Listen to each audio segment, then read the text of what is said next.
Hello everybody, and welcome to another episode of Nierychlo Online.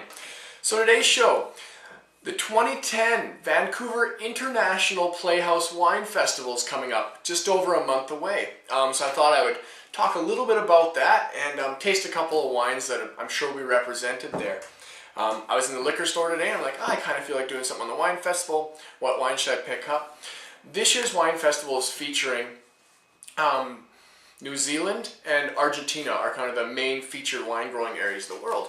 The new Taste magazine is out, a free publication that the BC liquor stores produce. You know what I love this magazine for? I looked through it for a few wine recommendations, things like that, but my favorite thing in it, I mean there's an example right there, is the recipes and stuff. The recipes are, it's full of recipes and amazing food ideas. I haven't had dinner yet and just looking through it will make me starving. Anyway, tons of great recipes, great cooking ideas. It's a good publication. You pick it up for free at any BC liquor store. So I saw on the front two wines. Hey, there's one from New Zealand, one from Argentina. They're talking a little bit about the festival in this magazine, so I figured, why not? You know what? A lot of us pick up this magazine or pick up magazines and we see wines on the cover or in the magazine. Well, are we actually going to get around to tasting them? So I thought, hey, I'm going to grab the two wines on the cover and we'll try them out. So let's get right into it. The first one, the 2009 Oyster Bay Sauvignon Blanc from the Marlborough area of New Zealand. Now New Zealand is known very much for their Sauvignon Blanc. It's one of their signature varietals there, we'll call it that. Let's see what it has to say to us. Just a nice kind of, actually, it's almost like it's quite a light color for a white wine, light, almost slightly yellow. When you look into a Sauvignon Blanc, you get an ever so hint of a green too. And on this one, there's a slight little bit of green to it. Put the tasting bottles over here, next to the spit bucket. I don't know if anybody ever noticed that, but my spit bucket is wrapped in duct tape, suits the garage, and it's called the Spit Bucket. That's all I have to say about that. Okay, sorry, back to the wine. Had a good day today, I'm just all up and at 'em. Ooh, that's a nice nose. I like that. It's quite a pronounced nose, a lot of like lemon lime zest coming through on it. I get a nice grassiness too. Yeah. Just like fresh grass. Like a nice fresh spring morning, the dew is still on the grass and you can smell the fresh grass. Yeah, nice grassy aspect. As well, there's some tropical tones going on as well. Almost want to say like papaya or something like that. Some nice tropical fruit. It's quite aromatic. It's got a really nice nose. Yeah, citrusy, tropical, a little bit grassy, a little bit green grassy. Some mineral coming through as well, a nice minerality.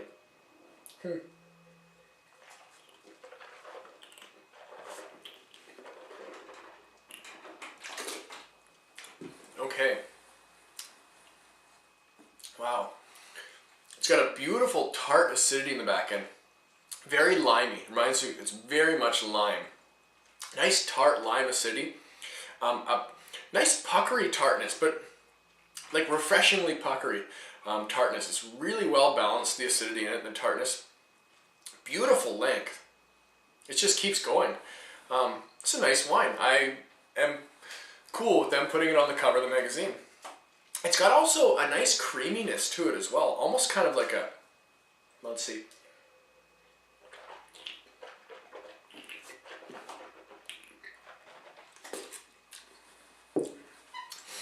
Yeah, like a slightly, almost honeyed creaminess. Just a slightly sweetened creaminess. It's really nice. Creamy with that tart, clean acidity and long length. Like a limey acidity that transforms to kind of like a lemongrass length. It's a good way of describing it. It's a nice lemongrass. It's a very racy acidity, which is one thing that Sauvignon Blanc from New Zealand is known for. It's a nice racy acidity. Not cutting or anything, just racy. What would I relate it to? Just like a nice fresh lemonade the kid is selling on the stand on the side of the road. It's got that nice tart, mouth-watering acidity to it. Refreshing, very refreshing. This would be a beautiful wine served chilled on a nice hot summer day. To be a great just backyard sipper. Well, you could pair this with any number of things. This would go well with veggies. It'd go really nice with barbecue chicken or something like that. Oh, it'd go awesome with seafood. A nice evening meal. It's a beautiful white wine. Look for this one. It's 20 bucks. Not a bad choice. I like that for the cover of a magazine. Okay, on to the next one. We're doing a red. These are both signature varieties from the area they're from. So this is a Malbec. And I grabbed the wrong bottle. Look at that. I meant to grab the Malbec. So we're tasting the Cab Sauv from Domaine Jean Bisquet. Well, I'm thrown right off by that. Oh well. Cab Sauv from Argentina. Let's see how it plays out. These guys are organic as well. Fully certified organic. Or made with organically grown grapes.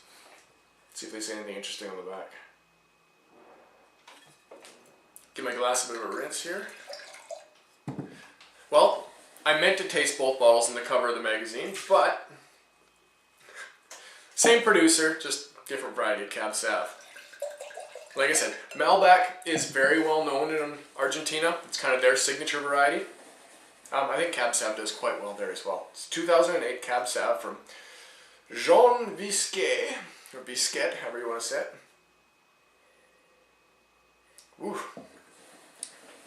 Right off the bat, this is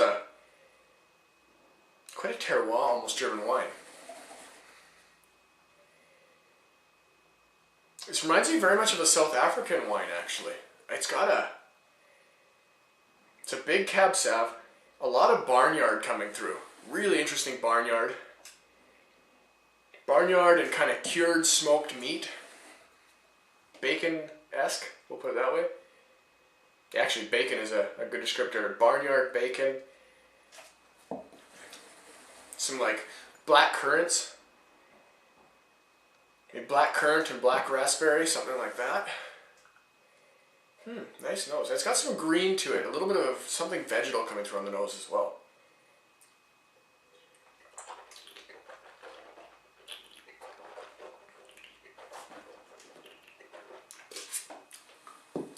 Okay. Boy, they're both nice wines. This definitely doesn't have the length that this one does. It's got a bit of a nice peppery finish, and it just kind of finishes, and you do lose some of the length on this one. I didn't really rate this one. Well, judging by what I was saying about it, it's a good wine. Look it up. I'm going to call it a good plus wine. You know what? I'm going to go ahead and give it... That was really nice. I'm going to say 89 points for this one. Seek it out for 20 bucks. That's a good example of a nice Sauvignon Blanc from New Zealand, and I quite enjoyed it. Yeah, I like the nose on this one. The nose really screams through at me. The palate...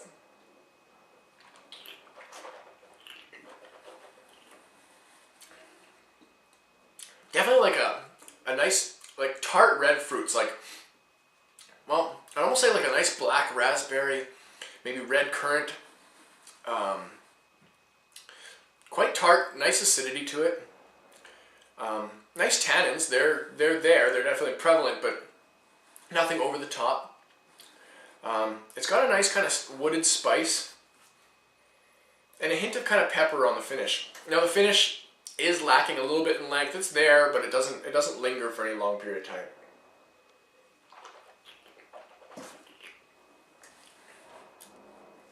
That's definitely a decent wine.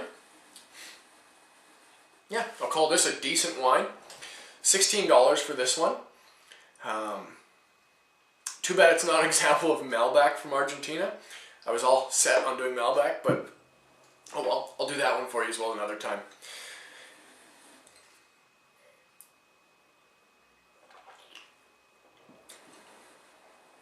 Kind of green, on the palate. It's a nice drinking wine though. It's a decent wine. I think I'll probably give this one, I mean the fruit's really not coming through like crazy to me. You get kind of the wooded aspect, pepperiness, a bit of spice, and some tart red, maybe some tart black raspberry. Give me another second here.